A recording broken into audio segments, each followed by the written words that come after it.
Hi అండి. అందరికీ నమస్కారం. Welcome to my channel. ఈ వీడియోలో ఏపీ ప్రభుత్వ పెన్షనర్స్‌కు పెన్షనర్స్ డే సందర్భంగా శుభవార్త అండి.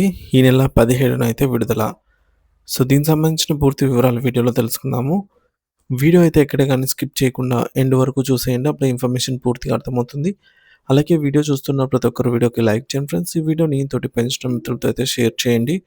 కొత్తగా మన ఛానల్‌ని చూస్తున్నవారు ఇంకా ఎవరైనా సబ్స్క్రైబ్ చేసుకున్నట్లయితే వెంటనే మన ఛానల్‌ని సబ్స్క్రైబ్ చేసుకోండి. సో, దీని ద్వారా నేను చేసే లేటెస్ట్ వీడియోస్ అన్నీ మీ వరకు రీచ్ అవుతాయి. ఇక ఆలస్యం చేయకుండా వివరాల్లోకైతే వెళ్ళిపోదాము. ఫ్రెండ్స్, ఇక విషయానికొచ్చినట్లయితే జాతీయ పెన్షనర్స్ డే సందర్భంగా డిసెంబర్ 17న కొన్ని శుభవార్తలైతే ఉన్నాయి. యాక్చువల్‌గా అన్నిటికంటే ముందుగా పెన్షనర్స్ డేని డిసెంబర్ 17న ఎందుకు జరుపుకుంటాము మన ఇండియాలో జాతీయ పెన్షనర్స్ డేగా అనేది ఎందుకు అనేది చూద్దాము. తర్వాత పెండింగ్ బిల్లుల విషయాన్ని కూడా తెలుసుకుందాము. ఇక జాతీయ పెన్షనర్ల దినోత్సవం హక్కుల సాధనలో ఒక చారిత్రక మైలురాయి. ముఖ్యంగా పెన్షన్ అనేది భిక్ష కాదు, హక్కు అని చాటిన నకారా కేసు ఒక స్మరణగా డిసెంబర్ 17వ తేదీ. సో, ఇది కేవలం ఒక తేదీ మాత్రమే కాదు. భారతదేశంలోని కోట్లాది మంది పెన్షనర్ల జీవితాలలో వెలుగులు నింపినటువంటి ఒక చారిత్రాత్మక దినం. 1982 డిసెంబర్ 15న DS Nakara versus union of India కేసులో భారత సర్వోన్నత న్యాయస్థానం ఇచ్చినటువంటి తీర్పు పెన్షన్ అనే పదానికి ఒక కొత్త నిర్వచనాన్ని, పెన్షనర్లకు అసాధారణమైనటువంటి గౌరవాన్ని కూడా తెచ్చిపెట్టడం జరిగిందనమాట. మరి చట్టబద్ధమైన హక్కును అయితే కల్పించింది. ఈ చారిత్రాత్మక దినాన్ని పురస్కరించుకొని దేశంలో ఈ యావత్ పెన్షనర్లకు కూడా జాతీయ పెన్షన్ల దినోత్సవం అయితే జరుపుకుంటూ ఉన్నామన్నమాట. మనకి మరి కొద్ది రోజుల్లో డిసెంబర్ 17 అంటే ఇంకో 4 రోజుల్లో అయితే పెన్షనర్స్ డే వస్తుందన్నమాట. మరి పెన్షన్ అనే పదానికి అర్థం మార్చినటువంటి తీర్పు ఇది. ఆనాడు సుప్రీంకోర్టు ప్రధాన న్యాయమూర్తి జస్టిస్ వైవి చంద్రచూడ్ నేతృత్వంలోని 5 సభ్యుల ధర్మాసనం ఇచ్చిన తీర్పులోని ముఖ్యాంశాలు నేటికి ప్రభుత్వాలకు మార్గదర్శకాలే. ముఖ్యంగా ఇందులో పెన్షన్ అనేది భిక్ష కాదు, హక్కు అనేది. అంటే పెన్షన్ అనేది యాజమాన్య దయతో ఇచ్చే దానం కాదు. అది ఉద్యోగిగా గతంలో చేసిన సేవలకు గుర్తింపుగా చెల్లించే వాయిదా వేయబడినటువంటి వేతనం. ఇది పెన్షనర్ హక్కు, స్థిరమైన హక్కు లాంటిది. తర్వాత గౌరవప్రదమైన జీవనం. సో, కోర్టు తీర్పులో మరొక ముఖ్య అంశం గౌరవమైనటువంటి జీవనం. పదవీ విరమణ అనంతరం వృద్ధాప్యంలో ఉద్యోగి గౌరవంగా సుఖ సంతోషాలతో జీవించేందుకు ప్రభుత్వం కల్పించే ఆర్థిక భరోసానే పెన్షన్. ఇక తదుపరి అంశం ఏంటంటే వివక్షకు తావులేదు. ఒక నిర్ణీత తేదీని పెట్టుకొని ఆ తేదీకి ముందు, ఆ తేదీకి తర్వాత రిటైర్ అయిన వారిగా పెన్షనర్లను విభజించడం భారత రాజ్యాంగంలోని ఆర్టికల్ 14 సమానత్వపు హక్కుకు విరుద్ధం.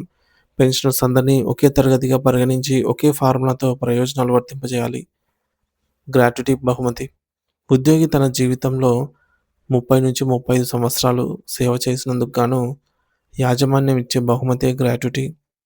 మరి ఈ తీర్పుతోనే పెన్షనర్ల జీవితాలకు చట్టబద్ధమైన రక్షణ అయితే లభించిందని చెప్పాలి. అప్పట్లో జరిగినటువంటి ఈ యొక్క తీర్పు.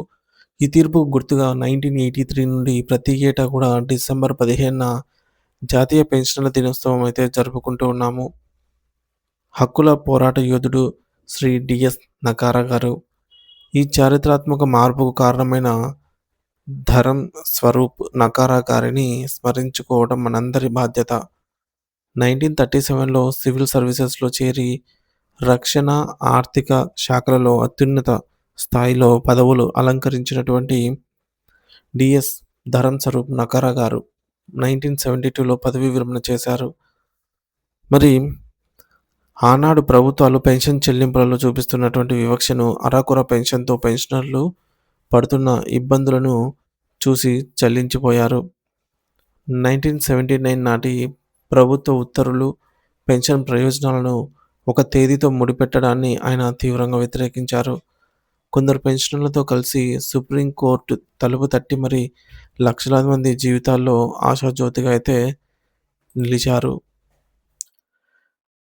సో, మరి ఈ విధంగా పెన్షన్ అనేది పరిక్రమణ పరిణామ క్రమం చెందింది. సో, పోరాటాల ఫలంగా అయితే వచ్చింది. సో, ప్రపంచంలో మొట్టమొదట 1989లో సారీ ఫ్రెండ్స్ 1889లో Germany chancellor Otto von Bismarck గారు పెన్షన్ విధానాన్నయితే ప్రవేశపెట్టారు. అలాగే భారతదేశంలో 1891లో 1871లో పెన్షన్ చట్టంతో ఇది రూపుదిద్దుకుంది.